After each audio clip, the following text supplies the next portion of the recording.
Happy Friday, Miami. This is Buy, Sell, Hold Miami, a real estate podcast by locals about what's going on in the Miami condo market. I'm Peter Zalewski. I'm a condo consultant, expert witness, and founder of the Miami Condo Investing Club. And I'm joined here by my co-host and the moderator of our discussion, no one else but Daniel Hernandez. He's a real estate advisor over at Compass Real Estate in Coconut Grove. He does single-family houses as well as condos. And he's got a little surprise for us because he is on location for this week's Buy, Sell, Hold Miami.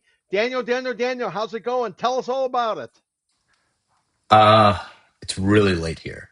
It's very, very late here. But you know what? We do this live every Friday, Eastern Standard Time, just for you all, because we know you're loyal listeners and we don't want to let you down. Sometimes we have to pre-record, but we didn't want to do that today. And it's because there's so much timely news happening in South Florida real estate, and we feel like we owe it to our fans. Episode number 36. We're at the end of January. It's the 24th. So we owe it to you to do this live, right?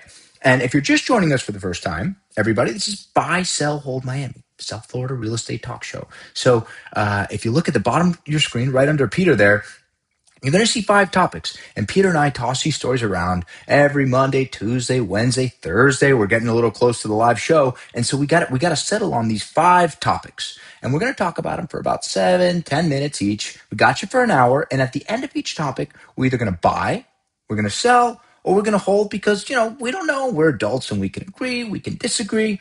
And that's effectively the format of the show. And so with that, and because it's late, and I'm sleepy. I'm kidding. I had plenty of cold brew, Peter, so I'm ready to go.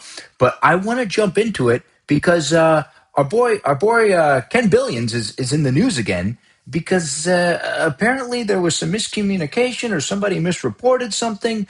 But either he is doing a deal with Moy Shimano in Wynwood, or maybe it had nothing to do with Moy Shimano, but he did a deal in Wynwood. What's going on?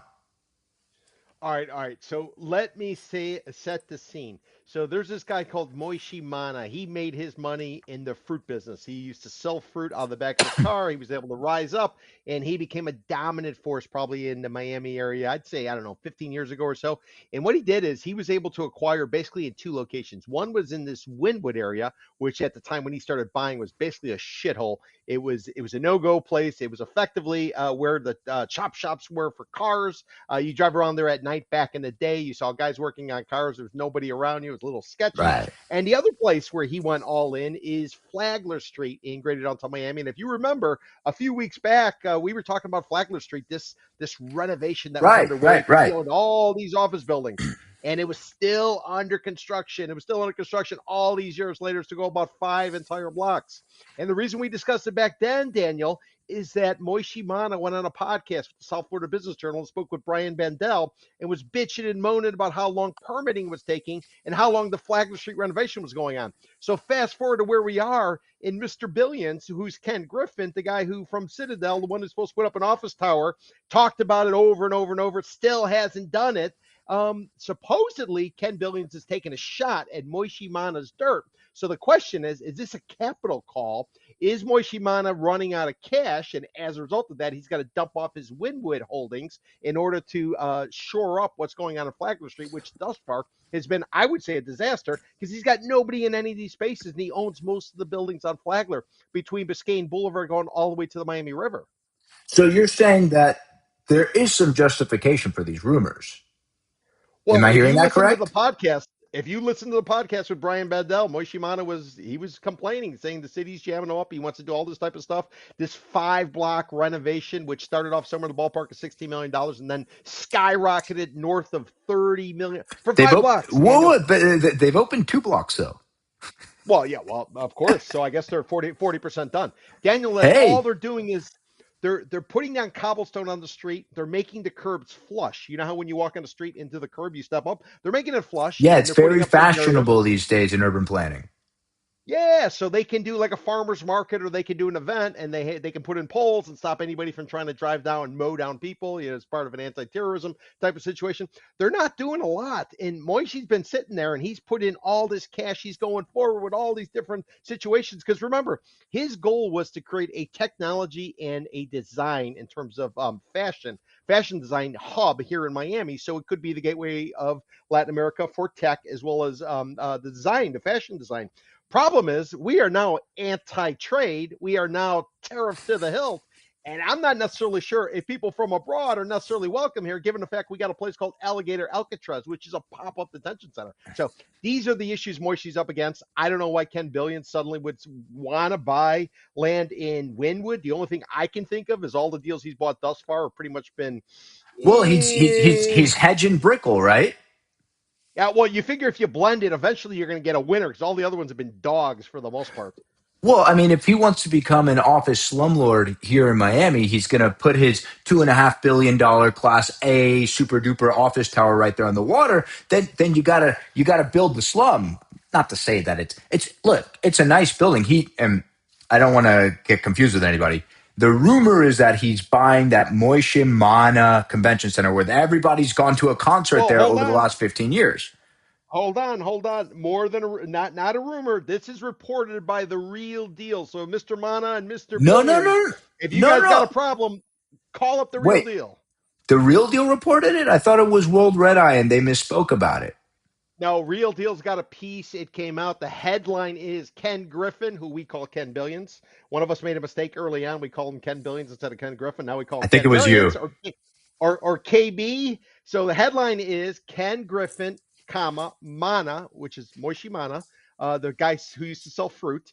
They deny talks of a $700 million Mana Winwood sale. The subhead is social media posts reported Griffin planned a college style campus on the site. And for anybody who's keeping track at home, the site that Moishi Mana bought was actually a free trade zone owned by Miami-Dade County that, Right.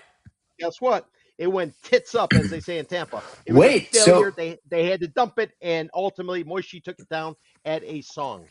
well, I love a good conspiracy theory, I mean, maybe he's taking a page out of Steve Ross's book. Look, anybody who's been watching our show for the last year or so, Steve Ross pretty much completely divested out of Miami Dade. He thinks Palm Beach is the future of the United States of America, the Silicon Valley.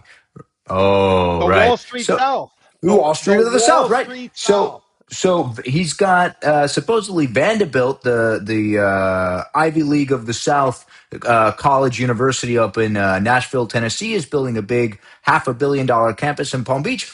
And we keep on talking about education. KB's donated $50 million to that charter school program that woman Moskowitz is bringing down from New York. So there is recognition that education is a really big deal here. Maybe he's been watching the show and he's heard us yapping about it. So I think there is a justification for something like that, but they're denying it. Why? If it's true, if it's not true and they're denying it, then of course I understand it. But if you cross the street, there is that Class A office space that he did in fact buy with Goldman, right? He spent about $180 million reportedly on it, and it's the only nice looking office building in Wynwood. I think it's off of like Fifth Avenue, right? Ooh, that one you got me on. I don't know about that one. The only Yeah, office so building I so can he think of bought is he bought this, and this is there's some legitimate companies in there. PricewaterhouseCoopers has some office space in there. All the I guess the legitimate, if I can say that, crypto companies are in there. You know, well. but he's in Wynwood officially. I just don't know if it's with Mana. All right, so listen, old man Griffin is denying these rumors that he's potentially buying it, which is Wait, we're fair, calling him Old fair Man enough. Griffin now. You have to earn the old man title. He's been here 10 years. He's got to be old man by now, and he's invested a lot. But maybe he's gun shy. Remember, he bought in the Faina house, paid $60 million, and ultimately sold for about $46 million, according to press reports. So he took a haircut there. He then went ahead and he bought this site for the office tower, which he was supposed to break ground on many times. He came out and said Q3 of 2025 he would break ground. I came out and said, no way, not happening. And I was right. And now he says he might build it by the end of next year. So that one went sideways. Then he took down the Adrian Arch site, which is on Brickell Avenue, the extension right by where Sylvester Stallone used to be, and as well as where the Vizcaya Museum is. He wanted to pick up this famous house that was owned at one point by a gentleman who was a political heavyweight back in the early 20th century. He hasn't been able to do that, and who knows? Maybe he's gun shy. Everything he announces, it all craps out. And then guys like you, Daniel, you come out and you bitch and moan about him. You need to be nicer to Ken Billions. I'm very nice to Ken Billings. I got a chip on my shoulder that he still hasn't taken us out to lunch. What do you want me to say? And then there's the other side that is, does Moy Shimano want to sell? Does he need to sell? Well, if you remember Moishi from that podcast, again, South Florida Business Journal, I'd recommend everybody check it out. It's a little dry, but if you soldier on through it, you'll hear He's something funny interesting. though. Yeah, yeah, yeah. No. Moishimana. I would love to go out drinking with him. I mean, let me tell you, he would tell some stories. But what was interesting about that podcast, if memory served me correct, he was talking about legacy. He's north of. I want to let's just say he's north. He's getting to the age where he's worried about legacy, and what he wanted to do is he wanted to create a community just like he did, I think, up in New Jersey, and he wanted to contribute back to Miami. So who knows? Maybe this is a situation where he's like, you know what? I can't be splitting my time. Let me go all in on one. And because I'm so deep down the line in Flagler, and if I go to sell Flagler, I'm probably gonna get my ass handed to me because it doesn't have the same value because Flagler Street's not yet complete. So let me sell the asset I can sell so I can focus my time and maybe get a cash bump in order to go forward. Remember, people want cash. Swire Properties, they're dumping everything so they can supposedly put up their Mandarin Oriental condo tower, which let's see if they do it, they don't. But people basically are searching for cash right now, and maybe that's it. I'm purely speculating, but this is based on the article that came out in the Miami Real Deal. Buy, sell, hold. Ken Billions denies rumors in Wynwood. Um, I'm a buy that he'll probably go forward and do it because he's the only one who can. And I'm a sell that he's that the deal's in place. If that makes sense, I think Ken's probably doing it. I think if there's Oh, you smoke, think there's he's probably doing going to it? be fire. You think he's denying it just to deny it? Well, again, I mean, dude, everything he Why would you announces, deny it? because it doesn't play out at some point. If three's the trend, and I'd say right now he's pretty much, you got to take him with a grain of salt in terms of what he's talking about. And then you got guys like us coming out and complaining about it, about if you're going I'm to not. do I'm it, not. I want to be do it. clear. I'm not complaining. I'm just reading the news here, man. I don't really have an opinion about it at this point. I'm confused. I'm being sarcastic. It's me. I'm the one complaining about it. I'm the one that has no problem saying that because his real estate people are bad. This might actually be a good deal that they're able to step into because Moishimana was able to figure it out early on, and he did very well. I mean, Moishe would make a killing with that site. I think Moishe should sell it and let somebody take the reins on it. Because I mean, come on, that convention center complex. I don't know what the cash flow with that business model looks like, but hey, that's for another day. I'm holding. I just want to see. I gotta wait. What happens? Daniel, why don't we extend an open invitation? I don't want to speak out of turn, but why don't we extend an open invitation to Moishimana? Come on the podcast. Let's talk about what's going on. Maybe we dedicate an entire episode to his plans, his visions, and what the hell happened on Flagler Street because that thing is a disaster. I can second that. Moshe, if you're listening, come on the show. Give us a call. We're available every Friday. The extra year nobody asked for. This is about, I cannot believe we're talking about this again. So, even years, odd years, even years. We have awful. I can't stress it enough. Voter turnout here in our municipal elections. Although I got to give us credit where credit was due. In the city of Miami, the most recent municipal elections for the commission, mayor, we had a 21, I think it's 21.67 because I've said it so many times, percent voter turnout, which is significantly more than we've had in the last decade or so. Over the last decade, every commission, every municipal election city of Miami's had, we've been lucky to get a 14, 15, 16% voter turnout. And so this 20-ish percent voter turnout is huge. Whether you're happy with the results or unhappy with the results, I think the most important result was in fact the voter turnout. And I talk about this because one of the things that is on the ballots coming up and they want referendums for it. And there's the Stronger Miami Political Action Committee is to move election years from odd years, where there's traditionally lower voter turnout, to even years with general elections, when you vote for president and congressman, yada yada, where more people would turn out. So the pros of this is more turnout and more representation and democracy. And then the people who argue against this say, well, how can we possibly compete with these people who are raising millions of dollars and we're getting what was the vocabulary they used? They said we're getting like washed out, right? The underdog can't compete, and I get that, but dude, you got social media, you can figure it out. Compete, right? If you anybody, it's the new grassroots organization, you can compete. In any case, the point of contention now in the city of Miami, and this has to do with our good old boy Damian Pardo over there in Coconut Grove, is yes, he wants to move it to even years, but either you get a fifth extra year or you shorten your term to 3 years. He wants to lengthen his term to 5 years, whereas Eileen Higgins, who campaigned on the promise to, hey, if we move to even years, I'm gonna take a 3 year term, which is the right thing to do. We've seen this movie not once. We've seen this movie not twice. This is the third time in the last year or so where they've attempted to do this. Like, what's with the broken record? Well, it's a situation where if you are that popular and if you're, everything you've ran on your campaign approach it actually is resonating with the citizens, you shouldn't have a problem. Put it out there. Go ahead, test it. This is about competition. We're talking about capitalism system and competition, and let the best message be the one that's ultimately chosen. I don't understand why he'd be hesitant about it. From everything I've heard, he's done a pretty good job. I mean, this is a different commission than it was just a few years ago. It's not as exciting. We don't have these situations where you have guys dressed up in chicken outfits with mariachis in the background anymore when somebody was giving a speech. That unfortunately might have gone by the wayside. However, we're You're talking moving about forward, Joe. and yeah, and Ken Russell, they did it to Ken Russell and some of the other ones. But I would appeal to Commissioner Pardo. Commissioner Pardo, listen, you have a message. Stand firm, stand on it, and go forward and make it 3 years. Let's get this thing doing right. Remember, public service is not necessarily a full time job. It's not a job for life.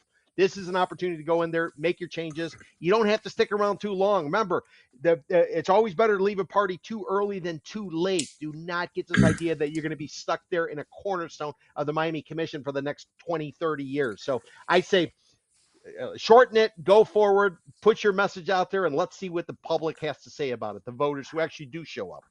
I did see a comment out there, somebody who clearly wasn't a fan of Mayor Higgins say, well, I guess Higgins already has aspirations for higher office if he's resigning a year early.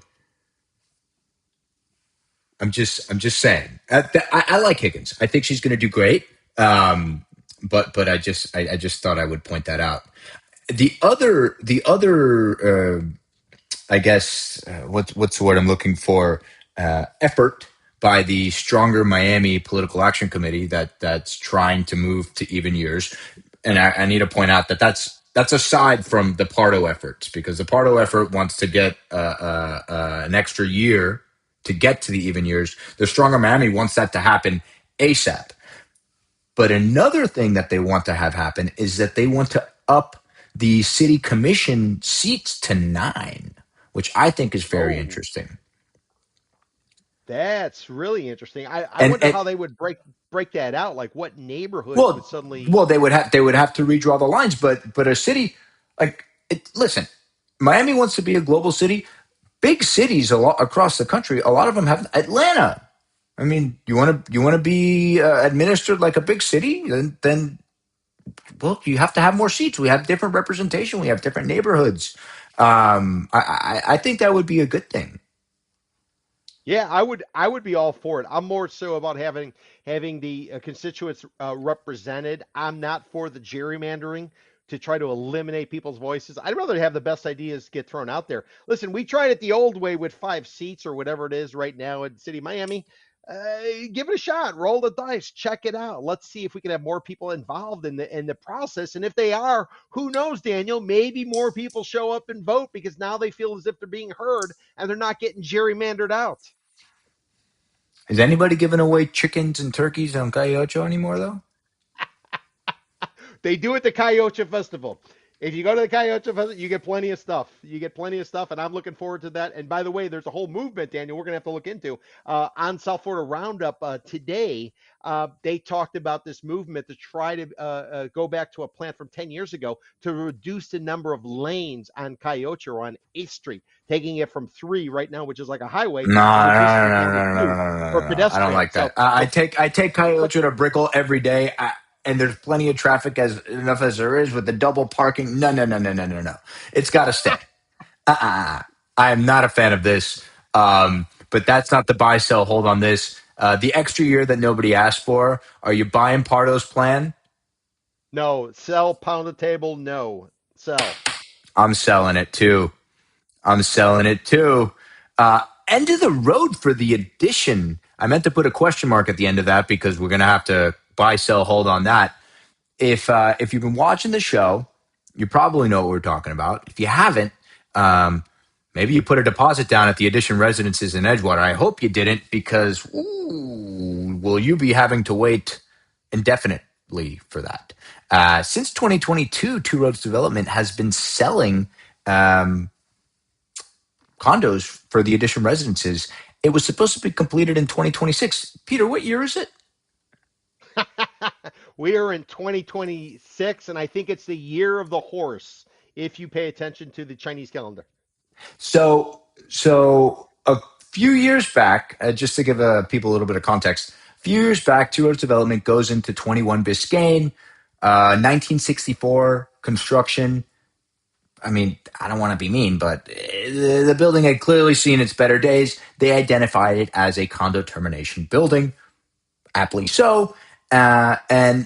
I wish when somebody's going to make a documentary about condos in Miami, and this will be a chapter in it, and I wish I was a fly on the wall when somebody thought they were the smartest guy in the room and told these guys and advised these guys to say, "Hey, this is 100% building, meaning you need 100% of the unit owners to terminate. However, if you acquire 80% of the units, you can change the bylaws to make it an 80% unit building, then we can terminate. Easy peasy, right? That's what you pay me Yep. $1,000 an hour for as a lawyer." Well, they were wrong. That was illegal. That was, in fact, I think a judge pointed it. I'm going to paraphrase, but he said that was not in the spirit of the bylaws, and so they took it to appeals. They took it to appeals. They took it to appeals, and there were 8 holdouts that at the time I believe they were demanding something like $50 million between the 8 of them. Um, Two Roads Development offered them something like 20 million. They said, "Nope, we want 50." And the most recent chapter of this, or I guess we can call it the epilogue now, is a judge has said that they need to restore the building, Peter. They need to restore the building. They need to turn utilities back on. I mean, what are the implications of this? You lived through the recession. I'm sure you saw plenty of foreclosed on pre-development. So, like, what happens if I put a deposit down for the addition residence? All right. So, okay, can I give a little context first so people understand the whole process? Okay. Yeah, So, tell me. all right. So, two roads came down here during I guess the existing go around, which began in 2012. They came down here. They put a project called Biscayne Beach. They had some success with Biscayne Beach. They put it up about 30th, 31st in the Bay, just east of Biscayne Boulevard. Nice They then building, by the followed way. suit. Yeah, they followed suit. They put up a project called LSA. LSA went up on about 23rd Street. And then the third one's the charm. So what they do is they effectively buy out the dirt where you had the Biscayne 21, about 192 units or so, old piece of shit building, cement balconies. Anybody who ever takes my I tour wasn't going to knows. say that, but you said it. Yeah, I but I said always tell people when you aged.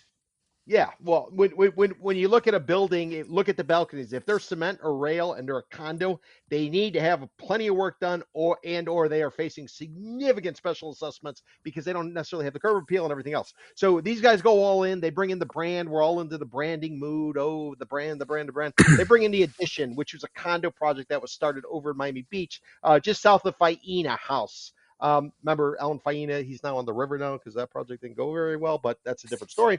So they bring in the Addition name. They put it here. They go out. They start peddling it to the market. They're having some success. They work out a termination deal. Remember, and I'm not an attorney. Check with your attorney. But if you want to create a condo, you basically notify the state. You pay some attorney 100, 200 grand. File the paperwork using a template. Find and replace. Search, find and replace. Boom, boom, boom. Change everything. You file it. You pay the money. The Tomas Regalato, the property appraiser, he then issues folio numbers. So now you got folio numbers for the common area as well as that. So in order to eliminate a condo, and this goes against pre-construction sales offices, they tell you this is the last piece of property. You don't buy it now, there's never going to be an opportunity. Complete BS. Why? Because you can recycle condominiums. And that's what these guys were doing. They were trying to recycle it. They got jammed up in the language and they had a couple NIMBYs, not in my backyard. We're not selling. We don't give a shit. We're not selling. So they sue, they lose, they appeal. And I think what happened is Wall Street and private equity backstopped these handful of individuals who were living in condos that were You're maybe worth staying three. with that. You think they're being advised by somebody to screw these guys? Yeah, these condos are worth 300 grand a door. They've been jammed up in litigation for so long. There's no way these people who now have to live somewhere else, they have to continue to pay their mortgage. If they have a mortgage, they have to do all this type of stuff while they're living somewhere else. This is getting backstopped by Wall Street or some sort of hedge fund, basically to try to pull rank here. And ultimately, what it comes down to, as it's all been said and done, the pressure has now been applied to the developer, which is two roads. Remember, this is their third project. They did Biscayne Beach, they did LSA. This would have been the third one. Now they got to decide: are they actually going to buck up, or potentially will they JV with the eight, who basically have the veto power? So this is starting to get interesting. This is beyond a couple yokels, NIMBYs, who don't want to participate. This, in my opinion, is gone to the Wall Street high finance perspective, and I think that's what's really going on here. So this is kind of the last step. Now it's pretty much, you're at that T in the road, and we'll have to see how it goes forward. Ultimately, I think the project will probably go forward. The problem is your timing is piss poor right now. You got too much supply, not enough sales, and everybody buyers sitting on the sidelines looking for a discount when it comes to the condos. And that is the reality of today. So who knows? Maybe they kick the can down the road for quite some time.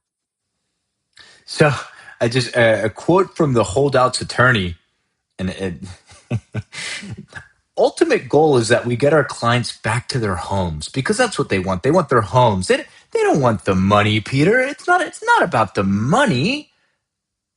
I mean, wow, he earned his keep on that one. So Daniel, this place, this home of theirs, Biscayne 21, and understand me. When I travel, I'm a backpacker. I'm staying in shithole places. I'm not burning cash at all. This place, while it was great, it was more about the emotional attachment than the actual physical. If that building would have kept standing today, the amount of special assessments they would have had, even though they had just done one prior to the sale and they moved by the two roads guys, they would be substantial. Nobody in there would have been able to continue to go forward with it simply because it was right, because of the antiquated building. It assessments. was it was No, absolute obsolete. it look on paper, it's the perfect termination building. Well, it's not perfect because it's got a perfect one has under 100 units. What we say, Well, and balconies, surface parking, and under 100 units because you got to herd and cats. not And this is an 100% example, termination. and that's an important one. Not 100% termination, correct? Yeah, because most of these buildings now, I mean, what's the statutory for new condo deck today? Uh, is it 85 with a 5% DOA? Something like that, but check with your attorney. Yes, it's something like that. And there was a movement last legislative session by Vicky Lopez, who used to be the state rep, representing Greater Downtown Miami, Key Biscayne. She was trying to Did get it anybody take her lower. seat, by the way? That's a good question, and you got me flat-footed. I don't remember who it is. I'm sure I somebody's in there.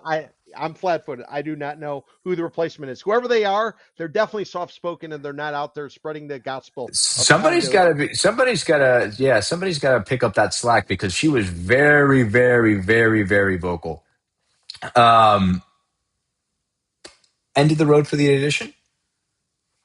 No, no, no, no. This is simply the T in the road for the addition.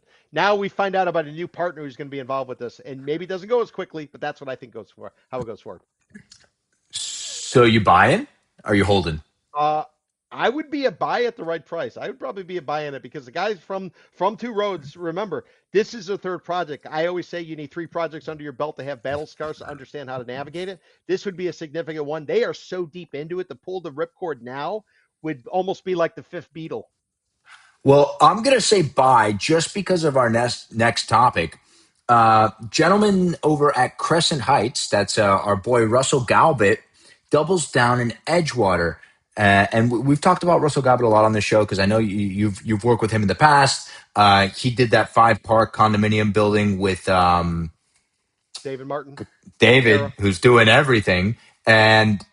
And he's done a very, I think it's the most expensive apartment building in Miami right now, reportedly getting close to $8 a foot on a rental. Folks, if you're watching from home, that means a 1,000 square foot unit, which you're putting 2 bedrooms in that 1,000 square foot unit at this point, will cost you $8,000 a month. And this is not a waterfront apartment building. So he's that's about 800, I'm sorry, not 800, 500 and something units in Edgewater. It's where they put that new Whole Foods on 29th and Biscayne there. Here's what I'm thinking. Why not convert Biscayne 21 into a high-end multifamily? If there's so much demand for $8,000 a month apartments in Edgewater, why knock the whole thing down and try to build a new? Why not just convert it into apartments? You probably very easily could, but in order to get the Biscayne 21 back on track, I don't know if you walked past it, but basically it's been shelled. It is all there's nothing there, but basically the structure is standing. So Windows what's have it? been taken out. Yeah, Ooh, what's it going yeah. to cost them to remediate that? You think? Back in the napkin But math. th- You have any idea? but then even think about the inspections. Think about everything that would be required Well, from a 30-year but they have milestone. to. Like you think they're just going to pay these people off? They can't file for a demolition permit. Listen, why don't they give Ken Billions a call? If the Moshimana deal doesn't play out, he can simply pick up this one. Yeah, He's why just why he's not? just he's just throwing shit all over the place, isn't he? Well, yeah. If he's not paying $700 million to this guy, uh, yeah, Yeah. Or maybe why doesn't Two Roads, why don't they donate it and swap it out with Miami-Dade College for the Trump Presidential Library? This way President Trump could have a library right there on the water. It would be much more spectacular sight. you know what? I think that's a great idea. I think that's a great idea. Give it to the Trump Library. We just got to change the spotlight away from the Miami Dade College site. Can't Yes. beat them, join Yes. them, I guess, right? If we just want to Well, convey land, we should convey the Two Roads. We should eminent domain it, just like they're going to wind up eminent domaining the fuel tanks on Fisher Island. That's next week's story because I got to read up on that. But we did a show about that about a month ago. We said that was going to happen. I think it's going to happen. But again, we're going off on a tangent here. I think Crescent Heights building an additional multifamily tower, which this is what this topic's about, is a very prudent play, very prudent bet on Edgewater. And I think they would be an excellent partner to JV with Two Roads to remediate this problem. If they have the cash to do it and if they have the financing in line to be able to do it, because Edgewater clearly has a demand for this kind of high end luxury rental product. Well, I think Edgewater has a demand for high-end luxury. Well, it has a demand for product. What I would argue is when you look at Greater Downtown Miami, we break it down into three submarkets. We got the Biscayne Boulevard corridor, which is comprised of Edgewater, Midtown, and Wynwood. Then you got the Central Business District, which would be from the MacArthur Causeway to the river, and then you got Brickell Avenue.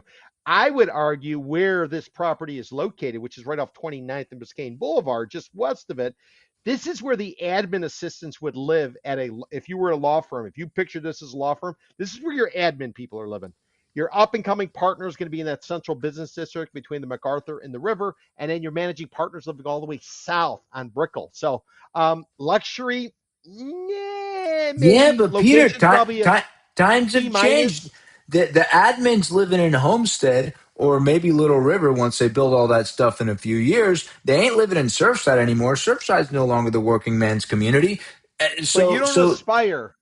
You don't aspire to live in Edgewater. Nobody. I You can don't. afford it. You I can don't. afford it. You But don't aspire. people are coming in from out of state and they like Edgewater. They like it till they've lived there. It's a place where you get a view, but you can't walk. You might get shivved at night. Brickell No, Avenue, come you don't get a view, on. you get to walk.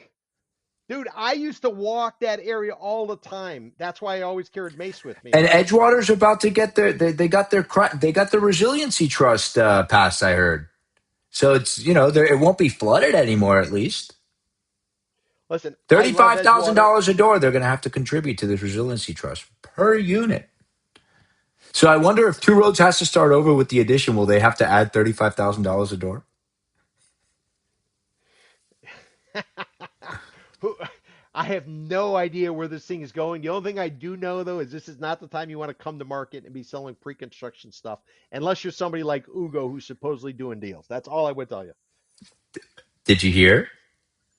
Oh man, did you Oh just yeah, tee you me know, up no, for that? you Did told you me. tee I me? heard. Ah, come on. You keep on giving Ugo a hard time about his billboard, but it's working because he sold another one of those penthouses at Vita for $20 million. That's because he's got a billboard above a bait shack at 27th and US Well, One, okay, you and he just said sold it. it because of a big billboard. All the managing partners and directors and hedge fund dudes, they're driving to their offices in Brickell, and they're like, "Why am I living in Brickell? Why am I working in Brickell? I want to live in the Grove." I take a right down 27th, and I'm there at Grove Isle at my $20 million penthouse at Vita. It's So a what do you hedge need? funder who got it. What do you need a sales office for then? Just run billboards above all the bait shacks in Tri County area. Maybe we should get a billboard, buy, sell, hold Miami, And there you go. There you go. 100 or the, percent. All right. Listen, Crescent Height doubles down on Edgewater. I know we didn't talk about Russell Gobbett and Crescent Heights very much, but I suppose the question, since we're up on time on this, is Edgewater does have a luxury residential future to it. I'm a buy. Uh, I see the pricing that they're getting on multifamily, which I know you don't believe it, but like I see it. It's happening. It's nuts. It's $8,000 for 1,000 square foot unit in Edgewater, non-waterfront. That's crazy. And I think this resiliency trust fund thing, in the medium term over the next 5 or 10 years, is going to have a really nice outcome for that area. I think the best case scenario, you're right. But remember, I did some research a month ago when I was shopping all these supposedly luxury rental towers. The tradition down here, or the norm, is when you put down first, last, luxury rental towers, they're asking for $1,000 a month security and give me the first month. They can't rent this stuff. This is all smoke and mirrors. It is a mirage. It's not happening. I would be a sell on this. Russell's smart. He knows what the hell he's doing. If there's one guy to bank, you bank him. But remember, he just sold his office tower, according to the real deal. So maybe he's going at this alone. Well, Maybe he's he's got doing some it to partners he finance wants to. this phase two of this Forma tower that he's making $1 billion a year on. I don't know. Could be. I would be. I'm at best a hold on this. I'm not smoking or drinking a Kool Aid up in Can this you area. can you Having lived smoke there, Kool Aid? You're smoking the Kool Aid crystals? I was gonna say smoking the pipe, but no, no. You're I'm gonna not get drinking me the in Kool Aid trouble for over sure. here, okay? Yeah, All right, exactly. you're a hold. You're a hold. Live Local Bites Municipal Administrators. Did I spell administrators right? I think I did. So Live Local Vice Municipal Administrators. I brought this up because either last week or the week prior, we were talking about the city of Miami Beach and the tomfoolery. I like that word, tomfoolery, that was going on between the Miami Beach administrators and Nikki Beach Club. I'm not going to recount that entire saga. If you want to hear about it, watch one of our prior episodes or just Google it because it is awesome. But I posed the question, if you're a developer and you see what happened on with Nikki Beach and the city of Miami Beach, would it give you pause? Would you say, really? Like, I want to invest in this community, and this is how you're going to treat a business owner who's been with you through the thick and through the thin for the last 25 years? And then I see what happens when we're talking about Russell Galbett again. Russell Galbett has a project with an outfit called PEBB, over in Miami Beach for a live local project, Peter. And the city is pushing back at it. I thought the whole purpose of live local was the ability to circumvent this, and I'll say it again, municipal tomfoolery. Yeah, well, I mean, my understanding of the local act is it takes what should be a public commission process, and it turns it into an administrative process in which the skilled individuals who have the background, they have the training, they have the knowledge, they're making decisions based on certain parameters, and they take it out of the hands of the commissioners who are elected and have to answer to their constituents. So that I think is the big difference. But listen, Russell Gelbert and the city of Miami Beach, dude, they've been fighting for years and years and years just to do the Five Park project. The amount of battles that went on, it's par for the course. If he's doing anything in Miami Beach, it just seems by nature it's going to be a brawl. It's like a Mason Dixon line or something like that. It's always, always, always. If he's associated with it, I'm saying as a spectator looking from afar, it's always there's going to be some kind of butting of the heads there. Why, how, I don't know, but it's gone on for year after year after year, going all the way back since I've been here. Well, I keep on bringing up Live Local on the pod because it's not just a Miami Beach thing. These Live Local projects, and a little bit of context for our first time listeners. Live Local was a piece of legislation that was passed up in Tallahassee that allowed developers to supersede municipal zoning controls, right? So that they could build higher density for workforce housing because we have this affordability crisis. So if a developer allocates 40%, at least 40% of new development towards workforce housing, not only do they get a tax abatement, but they get the ability to build more density. And that's all fine and good. And by the way, the workforce housing requirement is uh, only folks that can, what is it, between 80% and 120% of the average median income, which maxes out at about, what is that, about $105,000 a year, can rent these workforce housing units. Now, there's so much product being built, and we've talked about this as well, that the market rates for these units and the market rate changes in real time, whereas the workforce housing rates change on an annualized basis.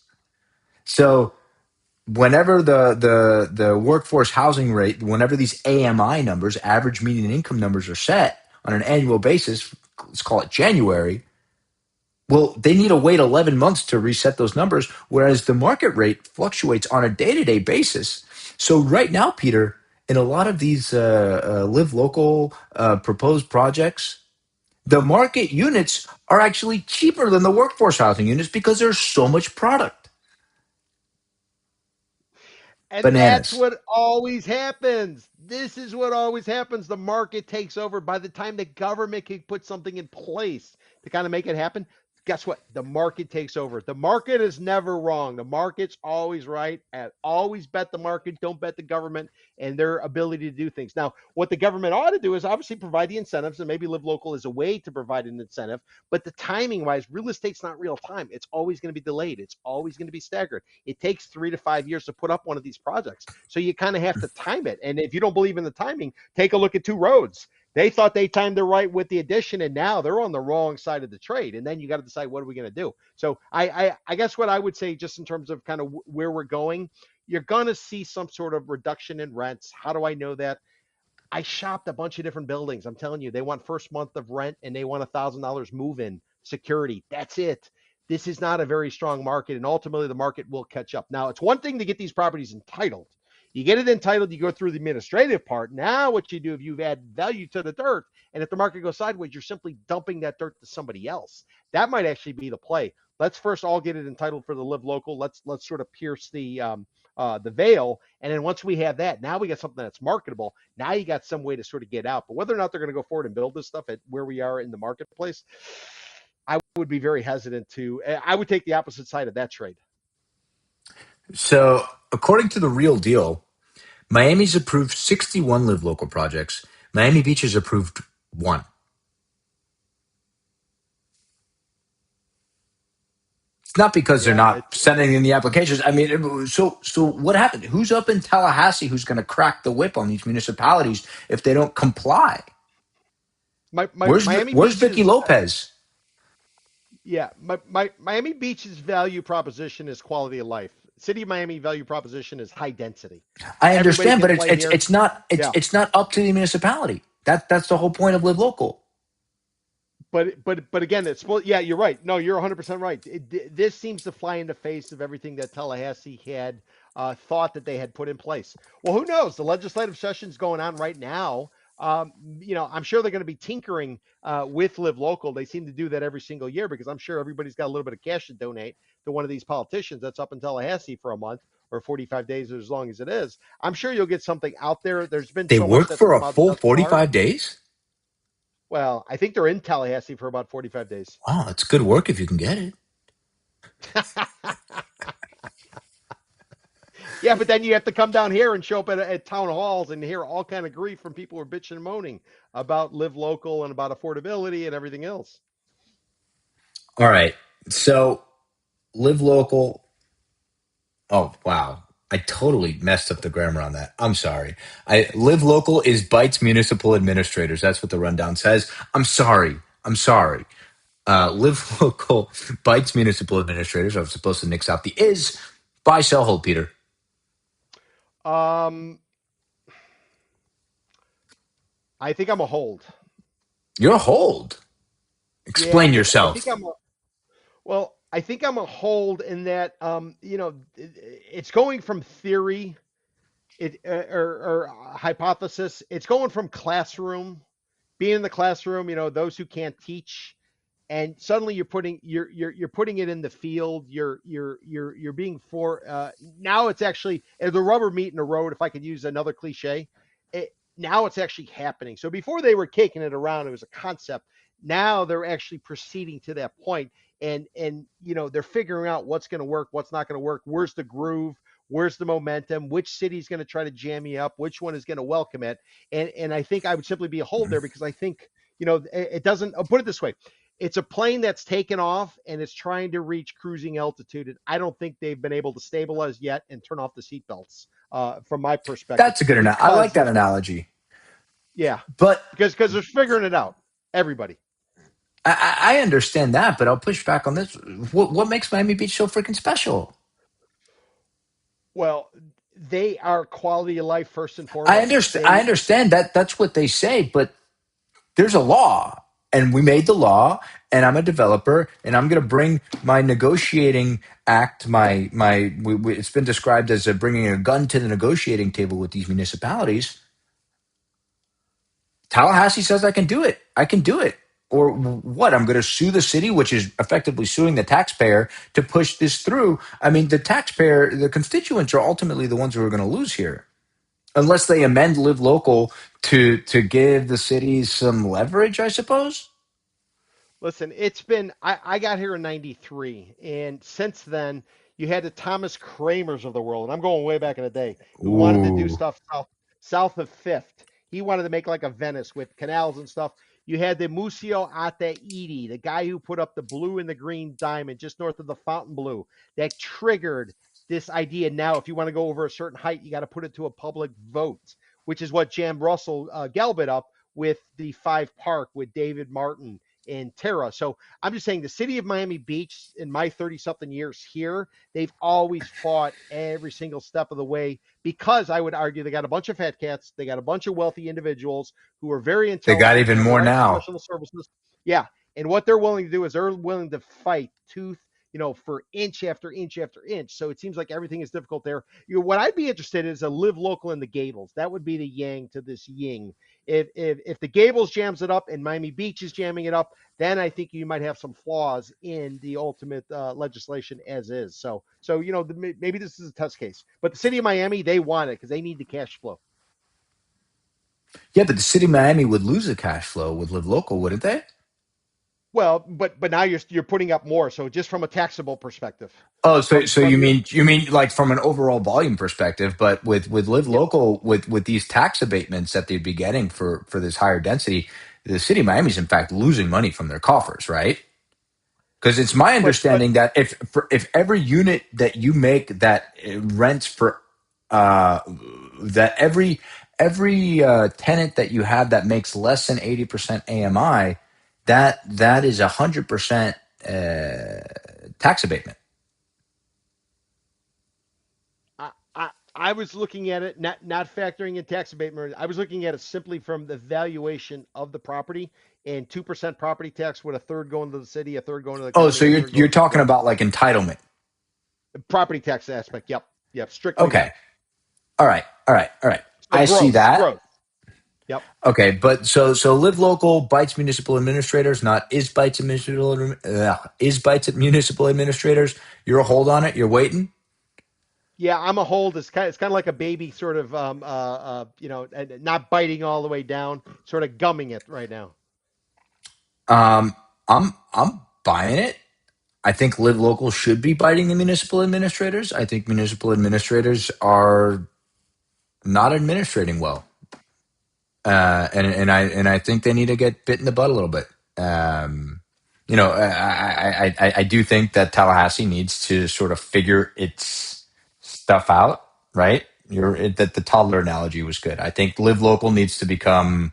It's going to progress through its teenage years, then it's going to drink heavily in college, and maybe it'll become a young professional eventually.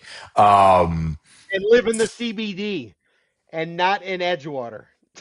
no. He's going to rent a $10,000 a month multifamily from Russell Gowitt And maybe Flagler Street will be done by that time. and the Signature Bridge, and then he'll work in the Citadel Tower on Brickell. There we go. Well, hey, everybody, that's Buy, Sell, Hold episode 36 on this January the 24th, 2026. We will see you all next Friday at 4 p.m. Eastern Standard Time, or is it Eastern Daylight Time? Eastern Standard Time. And that's all. We'll see you next week, folks.